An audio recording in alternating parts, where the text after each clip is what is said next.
So, David, what can you tell us about Mulder's state of mind at the beginning of the first episode of the new X-Files season? He hasn't shaved. That's always shorthand for manic depression in a television character. He's been diagnosed as depressive by his wife, Dr. Scully. Not in a good place. He's living alone. He's not working. He's not shaving. You got to start there, and he's got to get, he's got to have his passion reignited for the X-Files, which is what happens by the end of the first episode. At what point did you decide that the 6 episodes of the TV series would be better than doing a third X-Files movie? When Fox called me and they said, we're interested in bringing the television series back, and David and Jillian are interested, I thought it was an interesting opportunity to come in and tell, I didn't know how many episodes it would be at the time, but come in and tell interesting stories that I'd been thinking about. Now, the first episode was screened today, and it put forth an alternate explanation for everything we've seen in the series so far. I assume other episodes in the series are going to also explore this new alternate explanation? I think it called into question an aspect of the conspiracy, or the myth arc, as some people call it. So people are not necessarily to be trusted. So when someone says something, you can't necessarily take it at face value in the X-Files. So, Mitch, after all of these years, is Walter Skinner the director of the FBI yet? No, he's not. Oh, what's his position then? Well, he's still an assistant director. Ah, well, that seems like there's not enough career advancement for you. You should be. This is what happens when you hang around with Spooky. That's very true. So do you have a bigger role in these 6 episodes? It's Skinner-esque, let's say. Because we noticed that you're in the opening credits now. They edited the opening sequence from the original series to add you at the end. That was the only change to the credits. Which I'm very, very, very pleased and very happy about, and so thankful for. Are any of the episodes Skinner-centric? No. No? No, it's 6 episodes, man. You got to. It's like those two cats, Mulder and Scully are the ones that's what the show's about. Skinner does what he does, and so the show is about them. It's not really not about Skinner. But any part that I have or I'm able to contribute to the show I'm very happy about it. Tell us the name of the character you're playing on your episode 3 of the X-Files miniseries. Okay, his name's Pasha. And we hear he's an animal control officer. That's right. So tell us more about this episode. Oh my God. It's a Monster of the Week episode. It's called Curse of the Were Monster. It's a take on the were monster story, like the werewolf kind of thing, which that idea has been around so long.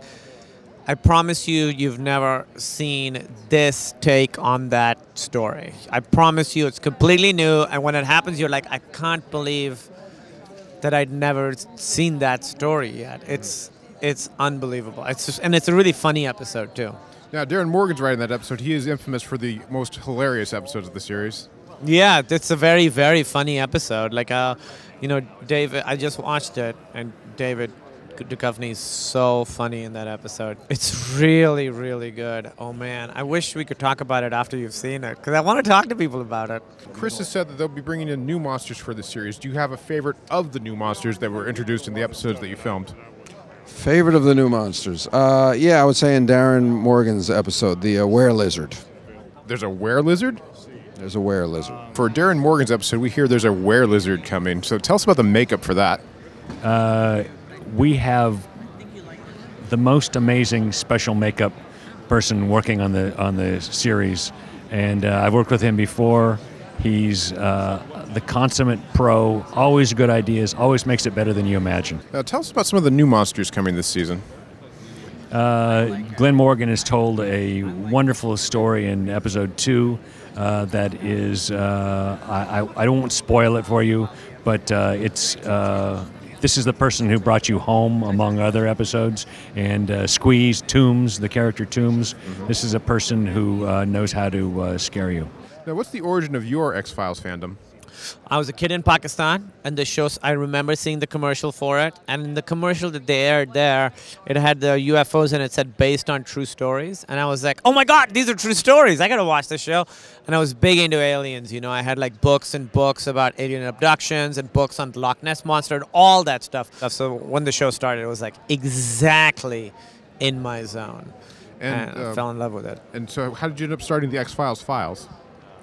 You know, I mean, that's the great thing about podcasts. You could just do it. So I was like, last summer, I was like, I want to watch the show again, but I want to call it work. Mm-hmm. So I was like, all right, I'll just watch episodes and record myself talking about them. Mm-hmm. And it was great. It worked out. There's a certain character who died really convincingly. Like, we practically saw him explode, and he's back. Will we get an explanation as to how that happened? Well, you imagine when you see somebody who you imagine dead, you didn't see him buried in a coffin, so you saw what looked like the kill shot, but as you see, he survived.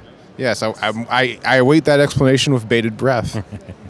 Chris, anything else you want to tease for the new 6 episodes? No, just that it's 2 mythology episodes that bookend 4 episodes in the middle, so you get episodes 1 and 6 that follow the conspiracy, 4 standalone episodes in the middle of those. Well, thank you very much, Chris. My pleasure. Thank you. And we're glad to have you back. Thank you.